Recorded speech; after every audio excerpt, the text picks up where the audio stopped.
Here's the thing, they actually did wash their hands. We need to clear this up because the premise in this video's title, while catchy as a hook, is an assumption that history just doesn't support. Ancient Romans washed their hands before meals as a social rule. So normal it was basically invisible, the way modern people buckle seatbelts. Ancient Egyptians washed regularly using soap made from animal fat and plant ash. Islamic tradition built ritual hand washing before prayer into religious law over 1,400 years ago, creating the most consistent hand hygiene routine in human history. Jewish law required ritual washing multiple times daily with specific spoken blessings. So a much more interesting question is, ancient humans washed their hands constantly for reasons that had nothing to do with avoiding germs. This created a fascinating situation where an enormous amount of real hygiene happened entirely by accident for the wrong reasons, while the actual science making it work stayed completely invisible for most of human history. Let's start with what ancient people actually understood about why washing mattered, because this is where the real story lives. The idea that invisible bugs from a sick person or a dirty surface can jump onto you and make you sick is not an obvious thought. When you really think about it, it is amazing anyone figured it out at all without a microscope. Before germs were discovered in the late 19th century, almost the entire world believed in something called miasma theory. This was the idea that bad air, specifically the terrible smells coming from rotting garbage, sick people, or crowded places, was what actually caused diseases. And this theory actually worked well enough to explain what people were seeing. Disease was more common near swamps and sewage, and less common in clean, fresh air. They accurately saw the pattern, even though they got the actual science completely backwards. It is a great example of how a theory can be useful even if the cause is totally wrong. Because of this bad air theory, washing started to make logical sense. Bad smells meant bad air meant disease, and washing removed bad smells. But they were thinking about the air around them, not direct physical contact. So hand washing didn't hold the special medical status that it does today. You washed because you smelled bad, because society expected it, because religious law required it, or just to feel comfortable. The fact that washing their hands was accidentally blocking deadly diseases from entering their bodies was, to them, just a lucky coincidence. But bad smells were only half the story. To understand why they really washed so constantly, we have to look at their religions. Almost every major religion in history built deep, strict rules around washing, but they didn't do it for health. They did it for spiritual purity. Under Jewish law, washing was required in very specific moments, like before eating, after using the bathroom, or after touching a body.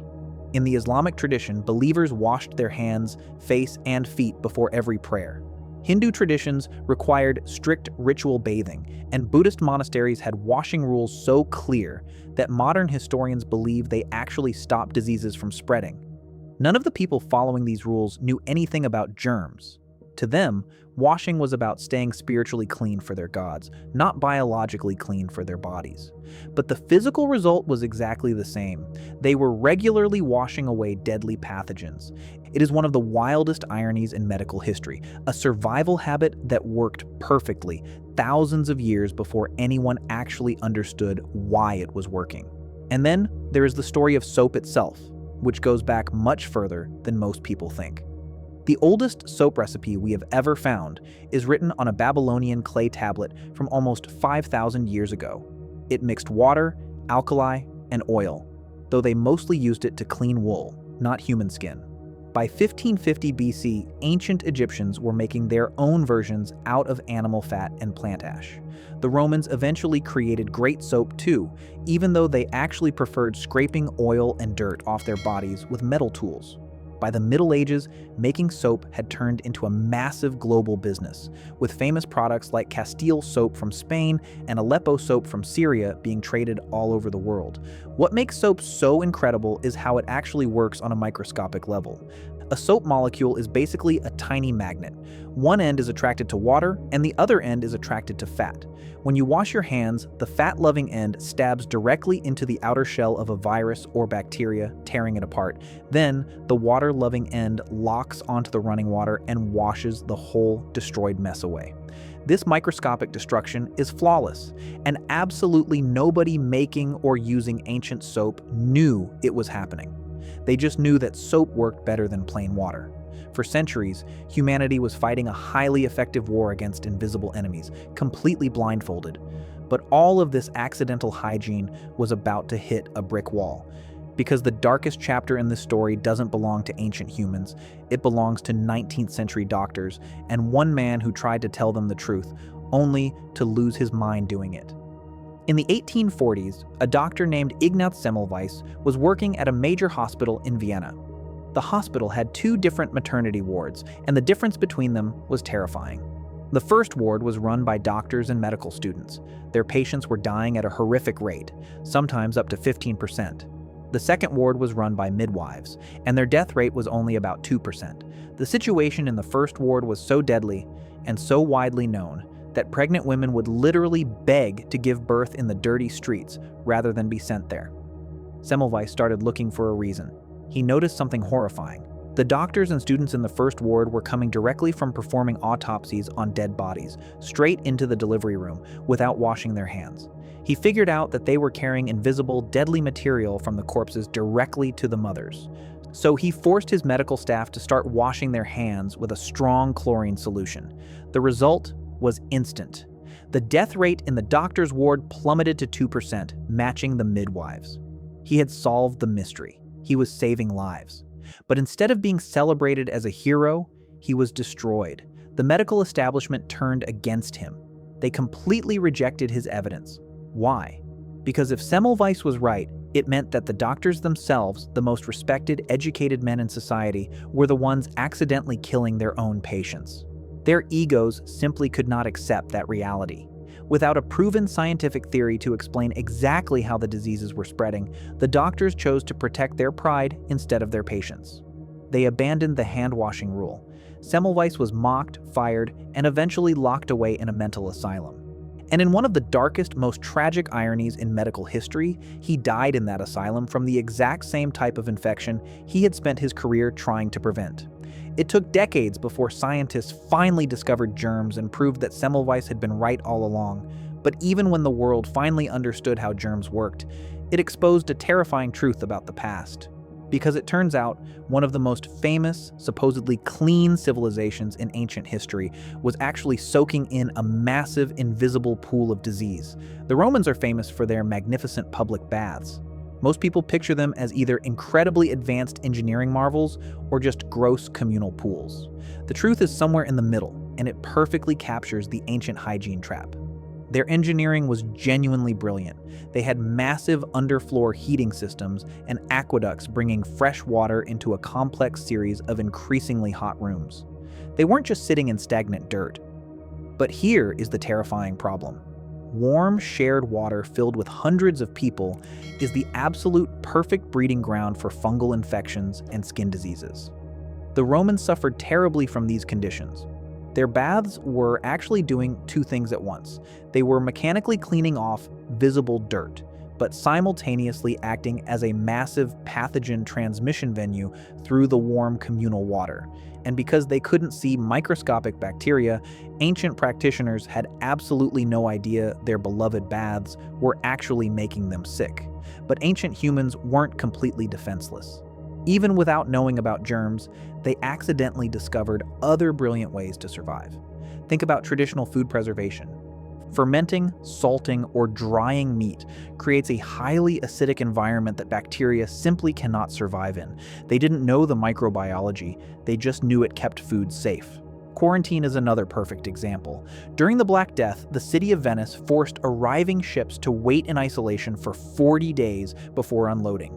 They didn't know what was causing the plague, they just blamed it on bad air, but isolating sick people worked anyway. It was a massive behavioral discovery made completely blind, and when it came to the hand washing they did practice, mostly for religious reasons before meals, it was secretly fighting a very specific war. It was cutting off the diseases that spread from human waste to the mouth, major killers like cholera, typhoid, and hepatitis A. The cultures that washed their hands strictly before eating actually had measurably lower rates of these specific diseases. They were changing their own epidemiology without realizing it. It wasn't until the 1860s and 70s that scientists like Louis Pasteur and Joseph Lister finally proved what was actually happening. They proved that specific microscopic bugs caused specific diseases and that chemicals could kill them. This single discovery provided the scientific proof that was missing. It changed hospital hygiene almost overnight, drastically reduced surgical deaths, and finally proved that Ignaz Semmelweis had been right all along. But transforming hospital hygiene is one thing. Getting the entire general public to wash their hands took considerably longer, requiring massive public health campaigns throughout the 19th and 20th centuries. Because knowing the science of why you should wash your hands doesn't help you at all if you don't actually have the physical tools to do it. Because the single biggest thing driving human hygiene wasn't knowledge, it was plumbing. Think about the Romans again. Their massive investment in aqueducts brought endless fresh water right into their urban centers at a scale that wouldn't be matched in the Western world until the 19th century. This made frequent washing practically feasible. When the Roman Empire fell and that water infrastructure collapsed, hand washing in medieval Europe dropped dramatically. It wasn't just because they lost the motivation to be clean, it was because getting clean water became incredibly difficult. This relationship between water access and hygiene is not just ancient history. It is directly relevant right now. Current estimates suggest that over 2 billion people worldwide still lack access to a basic hand-washing facility with soap and water. You cannot teach people to wash their hands if they literally do not have the resources to do it.